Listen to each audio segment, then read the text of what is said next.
بسم اللہ والصلاة والسلام علی رسول اللہ۔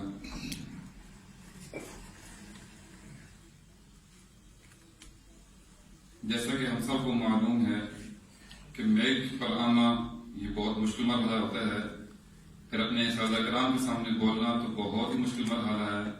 بہرحال اساتذہ کرام کے مشورے سے یہ طے ہوا تو ہم سب کو معلوم ہے کہ آج کی یہ مبارک اور پررونق محفل اور تقریب کا انعقاد دارالعلوم حدیث القرآن کے فضلاء کے لیے کیا گیا۔ میرا تعلق ضلع چکوال کا ایک قصبہ ہے ڈھوڈا ڈوگ میاں محراب، وہاں سے ہے۔ تو میں نے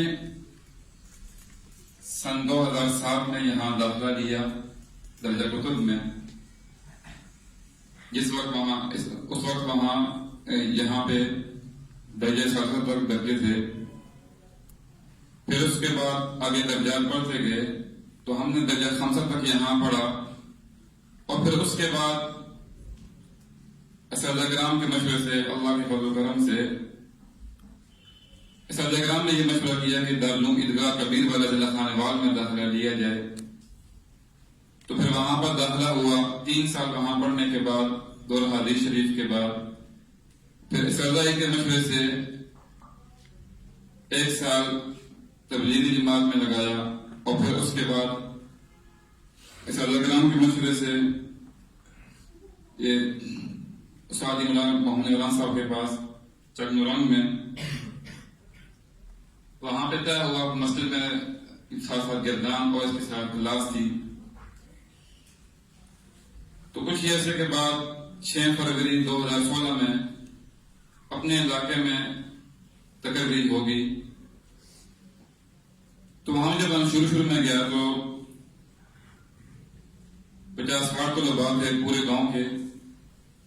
تو وہاں ان کا نظام کیا ہوا، کیونکہ پہلے مرتبہ الگ طور پر پہلے تو شروع میں جب 5-6 مہینے کام کیا ساری سرپرستی تھی اور طلباء بھی کم تھے۔ جب شروع میں وہاں گیا تو وہاں پہ طلباء کی تعداد بھی زیادہ، اور پھر اکیلے طور پر اس نظام کو چلانا کیسے چلایا جائے، بہرحال تھوڑی مشکل تو پیش آئی ضرور کہ اب ایک ہی حال میں 50-60 طلباء ہیں اور ایک ہی وقت میں پڑھ رہے ہیں، تو ہم کیسے ان کی کور کیا جائے، کیسے ان کو پڑھایا جائے، ان کی تعلیم کی کیا ترتیب بنائی جائے کہ بہتر سے بہتر کے قرآن مجید تجوید سے پڑھ سکیں، اور دین کی جو بنیادی باتیں ہیں، اہم باتیں ہیں جو جس ہر مسلمان کے لیے ضروری ہیں وہ حاصل کر سکیں۔ بہرحال کچھ ہی عرصے کے بعد 5-6 کے بعد ساری ترتیب الحمدللہ کے فضل اللہ نے بنا دی،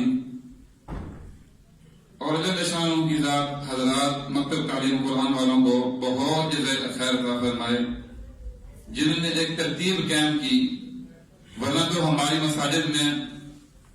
اور عام پورے معاشرے میں بھی دیکھ لے جہاں مسجد میں قرآن پاک پڑھایا جا رہا ہے، وہاں پر تجوید قرآن کریم کو تجوید کے ساتھ پڑھنا اور بچوں کی بنیادی جو باتیں ہیں ان کو یہ سکھانا،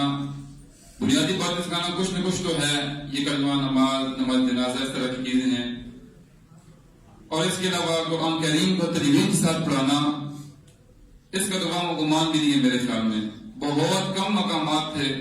جہاں پہ کچھ یعنی کہ تجوید کے اعتبار سے بہتری کرنا بہت مشکل تھا۔ تو الحمدللہ ہمارے اکابر جو حضرات مکتب تعلیم القرآن والے ہیں،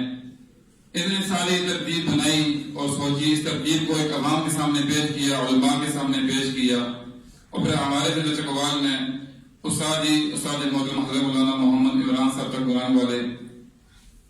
ان کو اللہ پاک نے اس کام میں آگے بڑھایا اور اس کام کے لیے چنا، انہوں نے سارے علاقے میں اس مکتب والے کام کو متعارف کرایا۔ تو پھر وہاں پہ الحمدللہ مکتب کی ترتیب شروع ہوگی۔ تو اب الحمدللہ وہاں پر جب شروع میں کام یہ شروع ہوا تھا مکتب کا کام، تو لوگوں میں کچھ پریشانی تھی کہ یہ نیا نظام ہے، نئی ترتیب ہے، کیونکہ جب یہ لوگوں کے سامنے خاص کر کے دین کے اعتبار سے نئی چیز ان کو ہوگی، معلوم ہوگی، ان کے سامنے آئے گی، ان کو بڑی پریشانی ہوگی۔ اگر یہ دنیا کے اعتبار سے ہمیں پریشانی نہیں ہوتی، چاہے عوام ہے چاہے خواص ہے۔ بہرحال وہاں شروع ہو گیا نظام، تو الحمدللہ اب وہاں پہ جو طلباء اور طلبات ہیں 157 ہیں، اور طلباء کی کل تعداد جو ہے وہ 92 ہے، اور طلباء کی کل جو تعداد ہے وہ 65 ہے۔ ان طلباء میں جو مکتب کے نظام سے پڑھ رہے ہیں، باقی کچھ چھوٹے بچے ہیں نرسری والے جو مکتب کے نظام میں ہیں، وہ 79 بچے ہیں جو وہاں پہ الحمدللہ مکتب تعلیم و قرآن کی ترتیب کے تحت پڑھ رہے ہیں، اور الحمدللہ کافی سارے لوگ مطمئن ہو چکے ہیں۔ اور شروع میں لوگوں نے یہ کہا بھی تھا اپنی تجویز کی ہمارے بچوں میں بہت ٹائم لگا رہے ہیں، بہت وقت لگا رہے ہیں قرآن کریم پڑھنے میں، حالانکہ لوگوں کو یہ ذہن تھا کہ بچہ داخل ہو سال 2 سال کے بعد 1.5 سال کے بعد 6 مہینے کے بعد بچے کا قرآن پاک ختم ہو جائے اور نورانی کے تو مہینے میں پڑھ لے ہمارا بچہ، یہ ایک ذہن تھا لوگوں کا۔ لیکن اور یہ بھی ذہن تھا کہ بچہ آ جائے تب بھی ٹھیک ہے، مہینے کے بعد آئے، ہفتے کے بعد آئے، جب بھی آئے تب۔ لیکن جب سے یہ ترتیب شروع ہوئی تو اللہ کے فضل و کرم سے اور اللہ کرام کی دعاؤں سے اب یعنی کہ لوگوں کا ذہن بالکل تبدیل ہو چکا ہے۔ کچھ لوگ ہیں بھی یعنی کہ وہ ان کو اشکال ہے، لیکن کافی سارے لوگوں کا ذہن بالکل مطمئن ہو چکا ہے کہ ہمارے بچوں کا قرآن کریم کو تجوید کے ساتھ پڑھنا کتنا ضروری ہے، اور دین کی بنیادی باتوں کو سیکھنا یہ کتنا ضروری ہے۔ اور ایسے ہی حاضری کا کنٹرول جو ہے کہ بچے نے صبح اور شام یہ دونوں وقت میں جانا ہے، مدرسے میں جو وقت مدرسے کا وقت ہے وہ جانا ہے۔ اور پھر اس اعتبار سے جو شروع میں بات کی تھی کہ بچوں کو اتنی ساری تعداد کو سنبھالنا یہ بڑا مشکل لگ رہا تھا، لیکن بعد میں اللہ نے یہ ذہن میں بات ڈالی اور مکتب والوں نے بتایا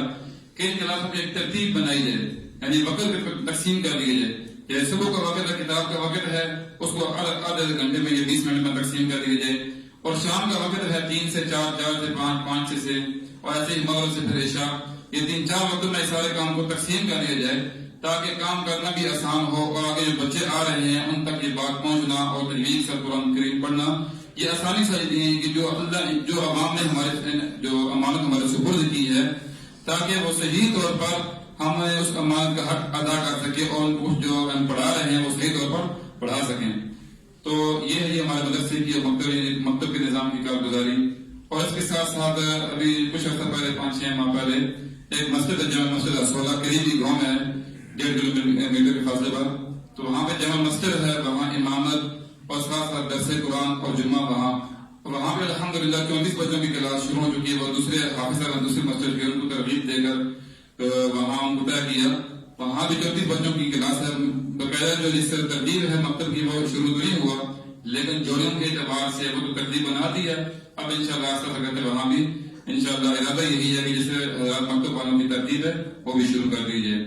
اللہ پاک ہم سب کو کہ جتنے حضرات بیٹھے ہیں صحیح طور پر دین کی محنت کرنے کی اور اس نظام کو سنجیدگی کے ساتھ لینے کی توفیق عطا فرمائے۔ ہم میں سے ہر بہنے کی جتنے بھائی بیٹھے ہیں،